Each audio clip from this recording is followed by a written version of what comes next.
মনে আছে advance English grammar বইয়ে এ উইন্টার মর্নিং প্যারাগ্রাফটির প্রথম লাইন ছিল a winter morning is Misti and cold.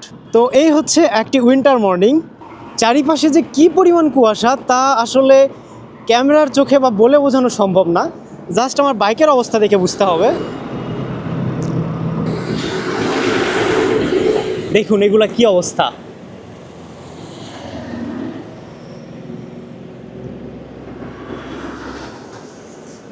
My goodness, কুয়াশায় বাইকের ওপর বিন্দু বিন্দু শিশির জমে গেছে। বিন্দু বিন্দু না, বিন্দু বিন্দু বললে ভুল হবে, এগুলো আসলে ফোঁটা ফোঁটা। এই যে হেডলাইটের পাশের এই অংশগুলোতে দেখুন, এ পাশে কি পরিমাণ কুয়াশা, ক্যান ইউ ইমাজিন। এই যে এগুলাতে বিন্দু বিন্দু বলা যায়, বাট এইগুলাতে ফোঁটা ফোঁটা, এত পরিমাণ কুয়াশা। অ্যান্ড ব্রেক লিভারে দেখুন, ও মাই গুডনেস, ব্রেক লিভারে কুয়াশার ফোঁটা জমে আছে, পড়তেছে। ট্যাঙ্কের অবস্থাও সেম, এগুলা ভিজে গেছে।